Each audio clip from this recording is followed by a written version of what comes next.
में इसलिए क्योंकि जितनी जगह पर पाई जा रही है उनमें से 2 जगह पे माइक्रोविलाई नहीं है और पाई कितनी जगह पे जा रहा है? एक।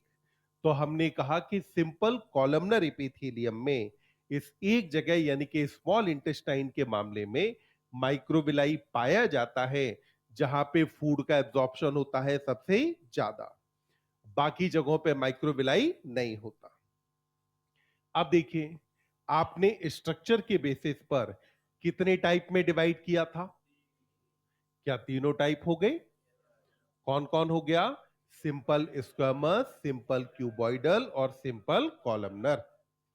जब आपने स्ट्रक्चर के बेसिस पे क्लासिफिकेशन कंप्लीट कर लिया तो अब आपने अगली बात रखी। अब आपने कहा कि सम क्यूबॉइडल और कॉलमनर, कुछ क्यूबॉइडल या कॉलमनर सेल्स में मौजूद हो सकते हैं सिलिया किधर? On free surface. क्या पाए जा सकते हैं बेटा? सिलिया पाए जा सकते हैं। और सिलिया किधर की तरफ? फ्री सरफेस की तरफ। अगर मान लो सेल्स कॉलमनर हैं तो कॉलमनर होने का मतलब हुआ सेल्स कुछ ऐसे करके होंगी। ये जो कॉलमनर सेल्स हैं, इन कॉलमनर सेल में फ्री सरफेस पर अभी आप सिलिया की बात करें कि माइक्रोविलाई?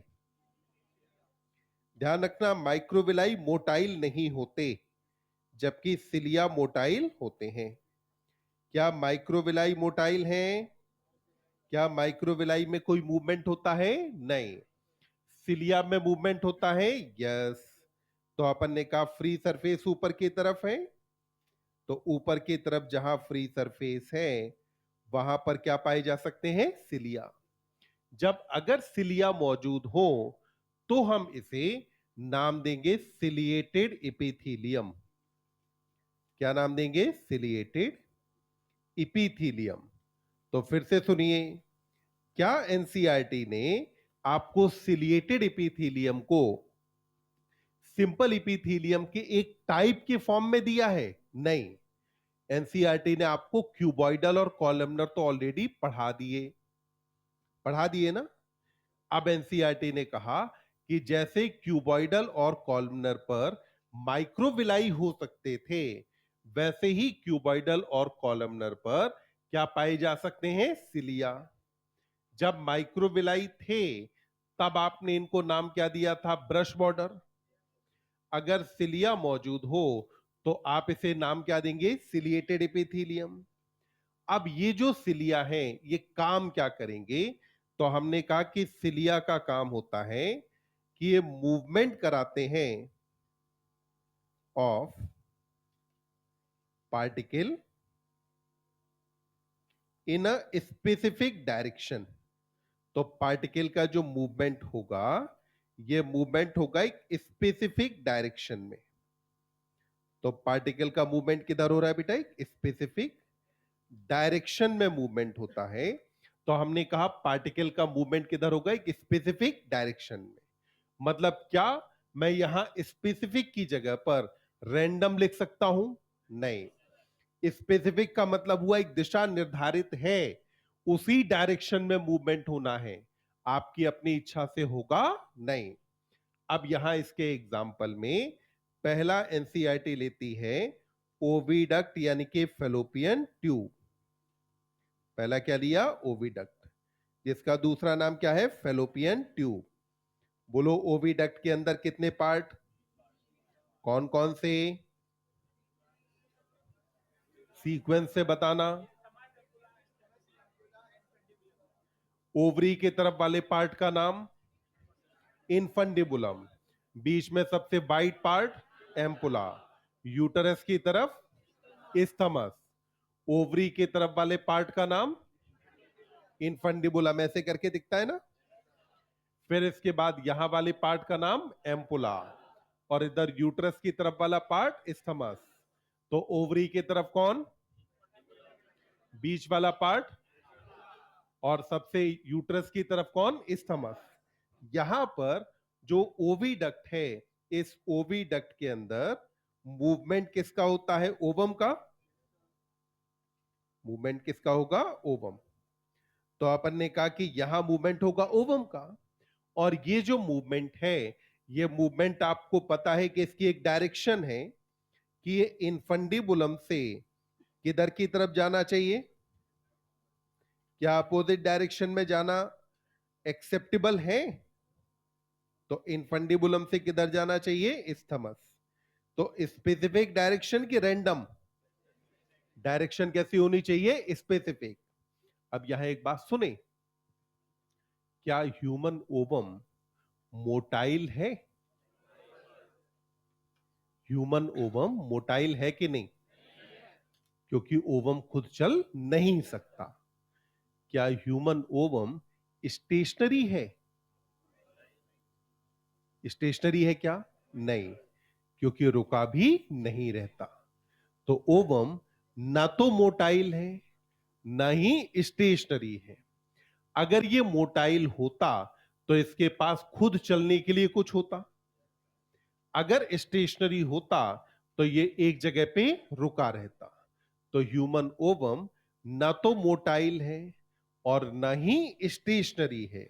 दोनों में से कोई भी टर्म उस पर एप्लीकेबल नहीं है, क्योंकि ओवम में मूवमेंट तो होता है, पर यह मूवमेंट एक्सटर्नल फोर्सेस की वजह से होता है।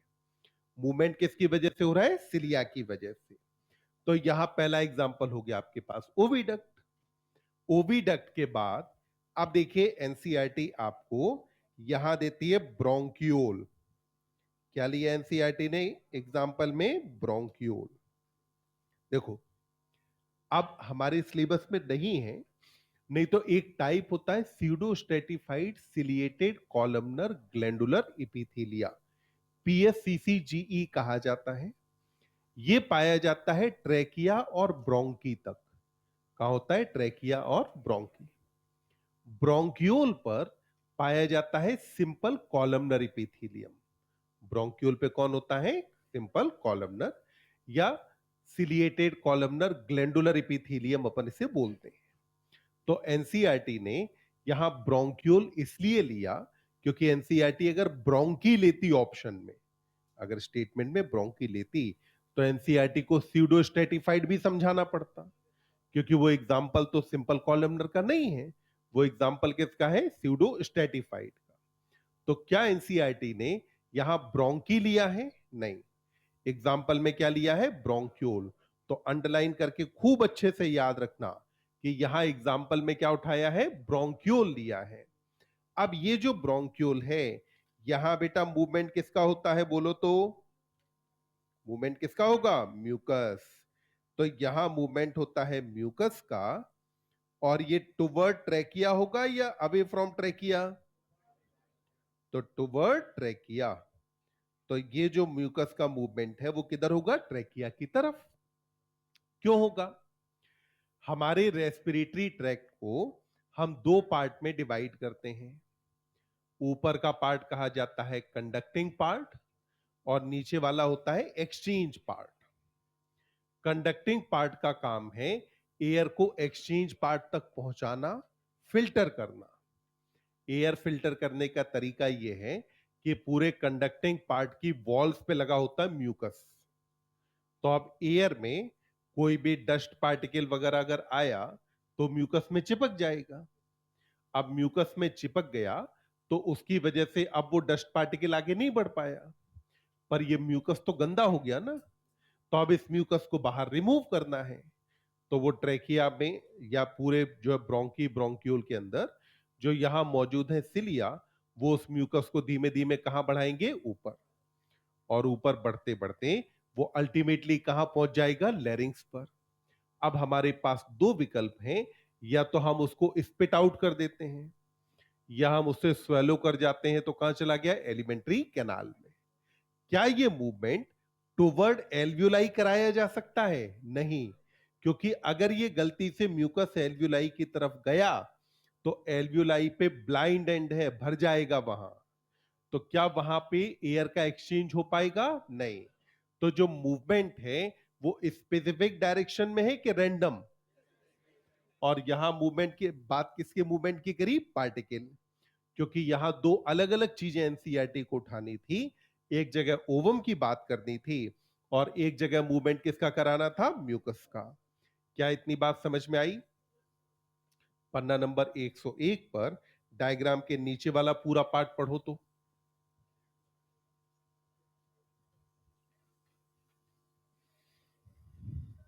हाँ बेटा,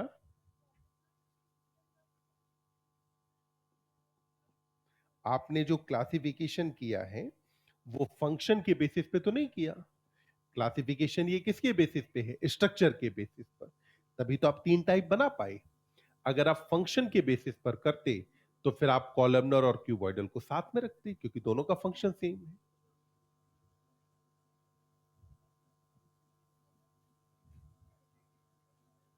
तो मैंने कहा ना दोनों का फंक्शन सेम है। तो फिर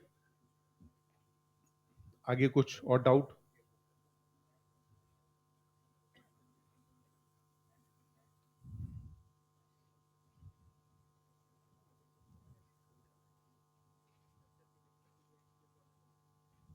स्ट्रक्चर के बेसिस पे तो आपने तीन टाइप लिए। नहीं, फंक्शन के बेसिस पे होता तो दो टाइप करते, डिफ्यूजन बाउंड्री और दूसरी तरफ अपन कहते हैं सेक्रीशन एब्जॉर्प्शन।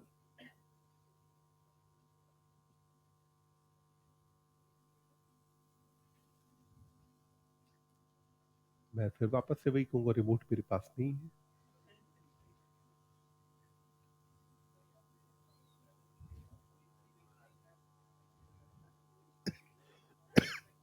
हाँ, क्या बेटा? हाँ, ऑलवेज कहेगा तो गलत है, नेवर का तो भी गलत है।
यहां पे इसका मतलब ये है कि मान लो अगर म्यूकस मूव करेगा तो म्यूकस यहां पे मूव करेगा ना, ऐसे करके। जब ये मूवमेंट हो रहा है तो इपीथीलियम के ऊपर हो रहा है ना, तो इसी लिखा ओवर द इपीथीलियम।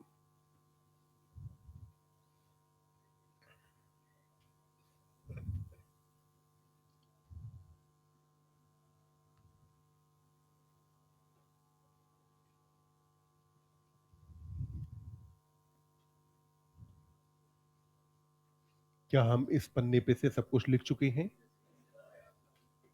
आगे बढ़ जाए। इतनी बात कुछ पल्ले पड़ी? समझ में आई ना? चलिए, तो अब बात करते हैं आगे। अब देखो, जैसा अभी हमने कहा था कि जो आपका क्यूबॉइडल और कॉलमनर इपीथीलियम है उसका काम क्या था? सेक्रीशन और एब्जॉर्प्शन। तो अगर मान लो ग्लैंड कहीं पे बनानी हो तो कौन बनाएगा? क्यूबॉइडल या कॉलमनर? कौन बनाएगा? क्यूबॉइडल या कॉलमनर। और जब ये एज अ ग्लैंड अगर काम कर रहा होगा, स्ट्रक्चर के बेसिस पे तो तीन टाइप थे, वो खत्म कहानी। अब जब ये ग्लैंड की तरह काम कर रहा होगा, तो जब मूवमेंट करा रहा था तब आपने सिलिएटेड इपीथीलियम कहा। अब ग्लैंड की तरह काम करेगा तो हम इसे क्या बोलेंगे? ग्लैंडुलर इपीथीलियम। तो अब हमें बात करनी है ग्लैंडुलर इपीथीलियम के बारे में।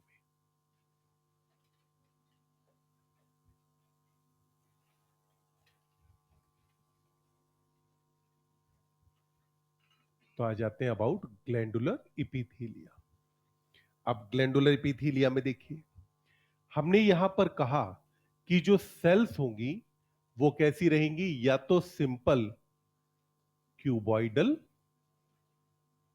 या फिर कॉलमनर। तो सेल्स कैसी हैं, सिंपल क्यूबॉइडल या कॉलमनर सेल्स है। तो अपन ने कहा कि यहां जो सेल्स रहने वाली हैं वो होंगी सिंपल क्यूबॉइडल या कॉलमनर सेल, जो सेक्रीशन परफॉर्म करेंगी।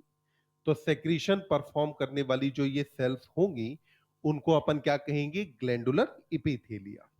तो मतलब ग्लैंडुलर इपिथेलियम सिंपल इपिथेलिया से बनता है कि कंपाउंड? किससे बनेगा, सिंपल। समझना, अगर मान लो बेटा ये कंपाउंड से बने तो कंपाउंड में आपने क्या कहा है कि मल्टीपल लेयर्स पाई जाती हैं। अगर मान लो ऐसे करके लेयर है और इसमें से अगर ये वाली सेल आज तय करे कि मेरे को सेक्रीशन करना है, तो ये अपना सेक्रीशन रिलीज करेगी कहां, इसके ऊपर सेल, इसके नीचे सेल, इसके दाएं सेल, इसके बाएं सेल। तो बेचारा सेक्रीशन कहां रिलीज करे। वहीं पर अगर हम बात करें सिंपल इपिथेलियम के मामले में, तो सिंपल इपिथेलियम में यहां सेल लेयर कितनी पाई जाती है, एक। भाई इसके नीचे बस बेसमेंट मेम्ब्रेन ही तो होगी, इसके नीचे क्या है, बेसमेंट मेम्ब्रेन। तो ये अपना सेक्रीशन रिलीज करेगी, तो सेक्रीशन तुरंत इसके नीचे भाग जाएगा और यहां पर जाकर के ये क्या होगा, बॉडी में इधर आ जाएगा, या कुछ मामलों में इसका जो सेक्रीशन है वो बॉडी से कहां चला जाएगा, बाहर। तो ऊपर या नीचे किधर भी रिलीज करे, दोनों तरफ एकदम खुला आसमान, आराम से सेक्रीशन रिलीज हो सकता है। जबकि कंपाउंड के मामले में ऐसा किया जा सकता है क्या, नहीं, क्योंकि कंपाउंड के मामले में ऐसा नहीं हो सकता। तो इसीलिए जितनी भी ग्लैंड्स हैं वो सिंपल इपिथेलियम से बनेगी कि कंपाउंड, और सेल्स का शेप कैसा होगा, क्यूबॉइडल या कॉलमनर। समझना, अगर किसी सेल को कुछ सेक्रीट करना है तो सेल में गोल्जी बॉडी बहुत कम डेवलप्ड हो कि ज्यादा, और एंडोप्लाज्मिक रेटिकुलम भी ज्यादा डेवलप्ड होनी चाहिए। गोल्जी बॉडी और एंडोप्लाज्मिक रेटिकुलम को रखने के लिए जगह लगेगी कि नहीं, स्क्वैमस के पास तो होती नहीं है। जब स्क्वैमस के पास एंडोप्लाज्मिक रेटिकुलम और गोल्जी बॉडी को रखने के लिए जगह ही नहीं है, तो वो सेक्रीशन करेगी कैसे, या कर भी पाएगी तो बहुत कम। क्यूबॉइडल या कॉलमनर के पास अंदर वॉल्यूम है कंपैरेटिवली ज्यादा, तो ये ऐसे सेल स्ट्रक्चर्स को रख सकते हैं अपने पास, तो सेक्रीशन रिलीज कर सकते हैं। अब जो ग्लैंडुलर एपिथेलियम है उसको हम डिवाइड करते हैं अलग अलग टाइप में। पहला, मैंने यहां पर कहा कि based on number of cell. किसके बेसिस पर, नंबर ऑफ सेल के बेसिस पर। तो नंबर ऑफ सेल्स के बेसिस पर आप जानते हैं कि पहला टाइप कौन होता है, यूनिसेलुलर ग्लैंड। पहला कौन होगा, यूनिसेलुलर ग्लैंड। और दूसरा टाइप हो जाता है आपके पास मल्टी सेलुलर ग्लैंड। तो दूसरा क्या हुआ, मल्टी सेलुलर ग्लैंड।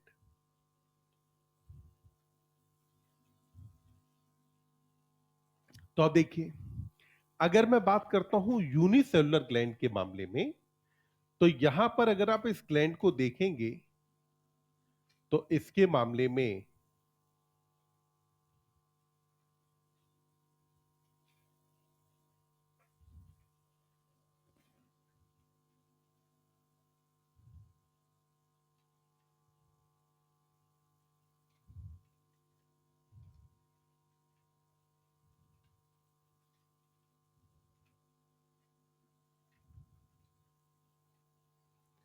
ये मान लो अपन ने बना ली बेटा यूनिसेलुलर ग्लैंड, ठीक। और यहां ये हो गई इसकी बेसमेंट मेम्ब्रेन जो कि नीचे की तरफ है। अभी हमने सेल्स ली है क्यूबॉइडल, इस सेल से सेक्रीशन रिलीज हो रहा है जो हमने दिखाया। ये सेल है जिससे सेक्रीशन रिलीज हो रहा है, और ये सेल है जिससे सेक्रीशन रिलीज हो रहा है, ठीक। अब अभी अगर आप देखें तो इस यूनिसेलुलर ग्लैंड में नंबर ऑफ सेक्रीटरी सेल कितना है, कितनी सेल सेक्रीशन कर रही है? तो क्या हमें इसे यूनिसेलुलर कहना चाहिए? एक से ज्यादा हो गई ना। एक बार एनसीईआरटी से यूनिसेलुलर ग्लैंड की डेफिनेशन पढ़ो और मुझे बताओ कुछ क्लू आपको मिल रहा है कि हम कहीं कुछ मिस कर रहे हैं इसे यूनि कहने में?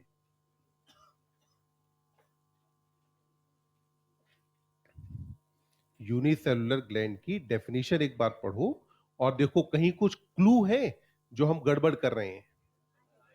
आइसोलेटेड। मेन बात जो हम मिस कर जाते हैं वो क्या है? आइसोलेटेड। नंबर ऑफ सेल नहीं, नंबर ऑफ सेल तो एक से ज्यादा होगा, पर यहां क्या कभी भी ऐसा हुआ कि दो सेक्रीटरी सेल साथ में हैं? नहीं। तो हमने यहां पर कहा कि यहां पर क्या पाई जाती है? आइसोलेटेड सेक्रीटरी सेल है। तो ध्यान रखें, ये जो आइसोलेटेड सेक्रीटरी सेल वाली बात है, इसके बेसिस पर यूनिसेलुलर कहा जाता है, ना कि टोटल नंबर ऑफ सेल के बेसिस पर।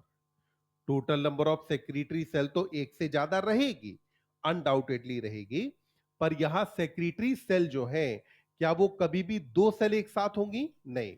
यह हमेशा कैसे रहने वाली है? आइसोलेटेड, मतलब अलग अलग रहेगी। अगर अलग अलग हो तो आप इसे क्या कह देंगे? यूनिसेलुलर। वहीं पर अगर मान लीजिए एक ग्लैंड कुछ ऐसे करके हो, जिसके अंदर जो सेक्रीटरी सेल हैं कैसे करके लगी हुई, और यहां पर जितनी भी सेल्स हैं ये सारी सेल्स सेक्रीशन कर रही हैं, या इन सारी सेल से सेक्रीशन आ रहा है।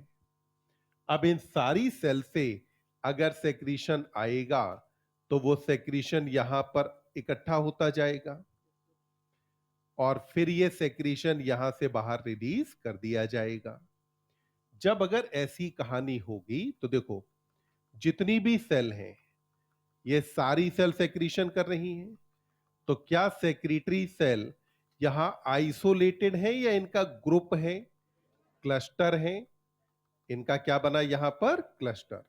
तो मतलब हमने कहा कि मल्टी सेलुलर ग्लैंड के मामले में आपको देखने को मिलता है क्लस्टर ऑफ सेक्रीटरी सेल।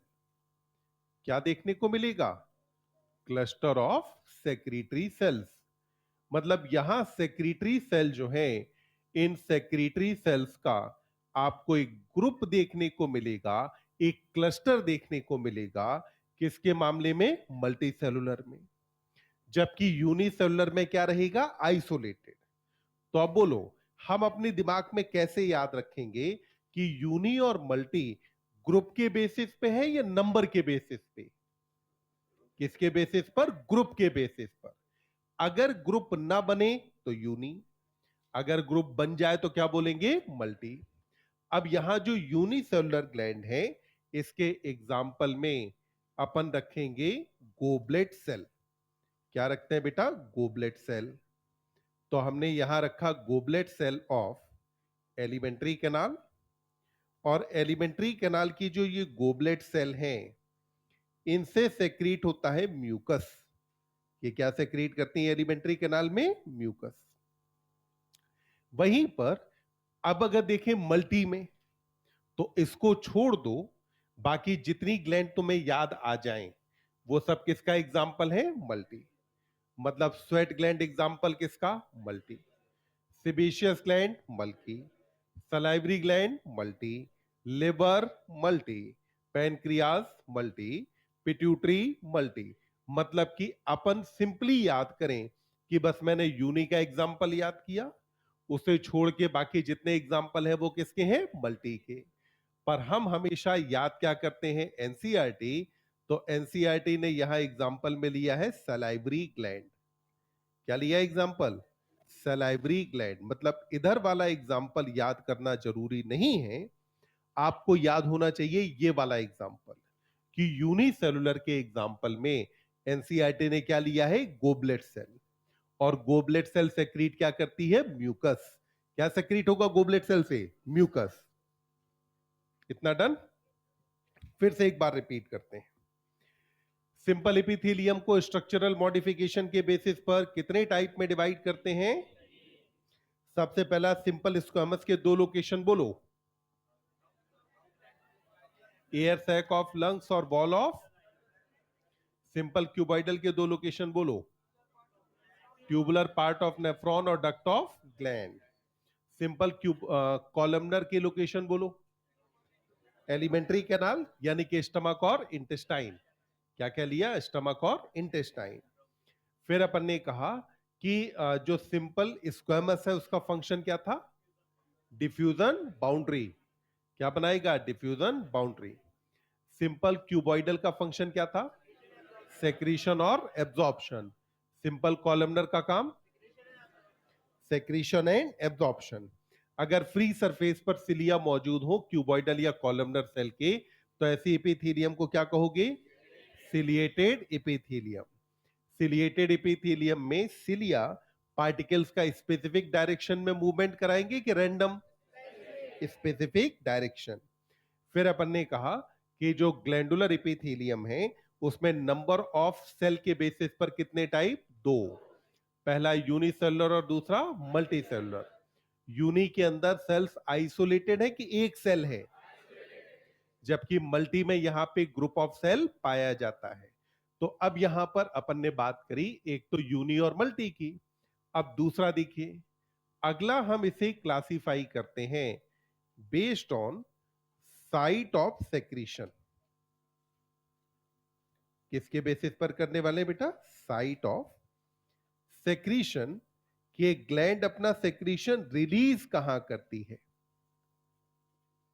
तो उसके बेसिस पे क्लासिफाई किया जाता है।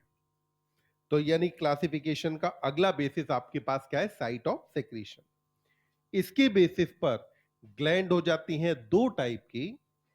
पहली हो जाती हैं एक्सोक्राइन और दूसरी क्या हो जाती हैं? एंडोक्राइन। तो कितने टाइप की ग्लैंड? दो, एक्सोक्राइन और एंडोक्राइन। तो अब एक्सोक्राइन में समझो, क्राइन शब्द का मतलब होता है सेक्रीशन। क्राइन मतलब क्या है? सेक्रीशन। तो दोनों में क्राइन कॉमन है। उधर क्या है? एक्सो मतलब बाहर, एंडो मतलब अंदर। अगर सेक्रीशन बॉडी के बाहर जाए तो क्या बोलो? अगर बॉडी के अंदर रहे तो क्या बोलो? बॉडी के बाहर गया तो क्या बोलेंगे? एक्सोक्राइन। बॉडी के अंदर रहा तो एंडोक्राइन कहा जाएगा। तो एक्सोक्राइन में हमने कहा कि their secretions are released at body surface. तो सेक्रीशन या तो जाएगा बॉडी सरफेस पर, या फिर यह सेक्रीशन जाता है एलिमेंट्री कैनाल में, या फिर कहां जाने वाला है? एलिमेंट्री कैनाल में। तो या तो बॉडी सरफेस पर जाएगा या सेक्रीशन कहां पहुंचेगा? एलिमेंट्री कैनाल में। कैसे और क्यों? तो कारण ऐसे समझो, अगर हम एनिमल की बॉडी को देखें तो अर्थवर्म जैसा कोई एक एनिमल बनाए, तो एनिमल की बॉडी का अगर अपन एक लॉन्गिट्यूडिनल सेक्शन काटें तो एनिमल हमें कुछ ऐसा दिखने वाला है। एनिमल ऐसे दिखेगा ना। यहां पर हमने कहा कि ये एनिमल का क्या है? माउथ। और ये एनिमल का बेटा क्या हो गया? एनस। अब देखिए, हमने कहा कि कोई एक ग्लैंड है जो बॉडी में मौजूद है, लेट्स से यहां पर। ठीक। एक और ग्लैंड है जो बॉडी में यहां पर मौजूद है। ठीक, दो अलग अलग ग्लैंड। पहले जिस ग्लैंड को हमने लगभग गोल सा बनाया है, वो अगर एक्सोक्राइन ग्लैंड है तो उसका सेक्रीशन अगर यहां जाता है बॉडी सरफेस पर, तो साक्षात आपको दिखाई दे रहा है कि बॉडी के बाहर गया, दिख रहा है ना। अगर इसका सेक्रीशन एलिमेंट्री कैनाल में जाता है तो अनडाइजेस्टेड फूड के साथ अल्टीमेटली तो सेक्रीशन बाहर ही जाना है। अल्टीमेटली सेक्रीशन कहां जाना है? बाहर। मतलब यहां पे ग्लैंड लोकेटेड है बॉडी में और सेक्रीशन जाना है बॉडी से बाहर। जबकि दूसरे केस में इसको अपना सेक्रीशन यहीं पे आसपास ही रिलीज करना है। इसको अपना सेक्रीशन कहां रिलीज करना है? आसपास। जिसको सेक्रीशन दूर भेजना हो उसके पास डक्ट होनी चाहिए कि जिसको पास भेजना हो उसके पास? दूर या पास? दूर वाले के मामले में ना, तो मतलब मैंने कहा कि यहां पर डक्ट क्या रहेगी? प्रेजेंट। तो इसके मामले में डक्ट पाई जाती है। जो एंडोक्राइन है, ये एंडोक्राइन ग्लैंड होती है डक्टलेस। ये कैसी ग्लैंड है? डक्टलेस ग्लैंड है। तो हमने कहा एंडोक्राइन ग्लैंड होती है डक्टलेस ग्लैंड। दूसरी बात, एंडोक्राइन ग्लैंड का के बारे में अगला हमने कहा कि इनका जो सेक्रीटरी प्रोडक्ट है, नाम जानते हो उसका? तो इनके सेक्रीटरी प्रोडक्ट को क्या बोलते हैं? हार्मोन। अब आपको याद होगा कि एनसीईआरटी एक्सोक्राइन में सेक्रीटरी प्रोडक्ट खूब सारे देती है। कोई जरूरत नहीं याद करने की, सिर्फ एक नाम याद रखना कि यहां सब कुछ हो सकता है, क्या नहीं हो सकता? इधर सब कुछ संभव है, क्या नहीं होना चाहिए? हार्मोन। क्या नहीं होगा? तो अब उसे छोड़ करके जितनी चीजें याद आए वो सब आप लिखते जाओ। बोलो, स्वेट लिख दें, सलाइवा, ईयर वैक्स,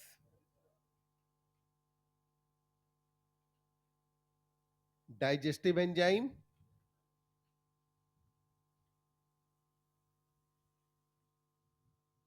ये सेक्रेटरी प्रोडक्ट ही है ना। मिल्क लिख लें,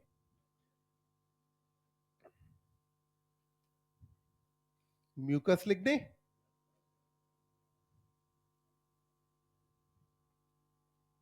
मतलब यहां कुछ भी लिख लो, जितनी चीजें याद आती जाए सब आप लिखते जाओ। आप चाहो ऑयल लिख लो, सारी चीजें लिख लो, मतलब सब कुछ लिखना। क्या नहीं लिखना है इसके अंदर? हार्मोन। कि एक्सोक्राइन ग्लैंड के सेक्रीशन में क्या नहीं होना चाहिए? हार्मोन। डक्ट किसके पास? एक्सोक्राइन के एंडो, एक्सो के पास। एंडो के पास डक्ट होती नहीं है। अब यहां एंडो में एनसीईआरटी लिखती है, they release their secretory product called hormones directly into the fluid bathing the gland। तो वहां जो एनसीईआरटी ने लिखा है directly into the fluid bathing the gland, उसको समझने में अपने को 2 5 10 मिनट लगेंगे, तो इसलिए उसको अपन समझेंगे कल। आज के लिए अभी रखते हैं इतना। बस कल मेरे को याद दिला देना कि सर एंडोक्राइन ग्लैंड में वो जो लास्ट वाली लाइन थी वो अपनी अभी रह गई है, ठीक? तो उसको अपन समझ लेंगे कि कहां पे एनसीईआरटी बात कर रही है। आज जितना पढ़ा इतनी सब कहानी अपने को समझ में आई? चलिए तो अब मिलते हैं कल। साथ में कोशिश करें, आपको ईएलपी मिल गई कि नहीं? तो मॉड्यूल ईएलपी लगाते रहो। हर दिन कम से कम 50 क्वेश्चन बायो के। आप कक्षा 11 में नहीं पढ़ते हैं, आपने सब पहले पढ़ रखा है, तो हर दिन बायो के कम से कम 50 क्वेश्चन लगाना मैंडेटरी है।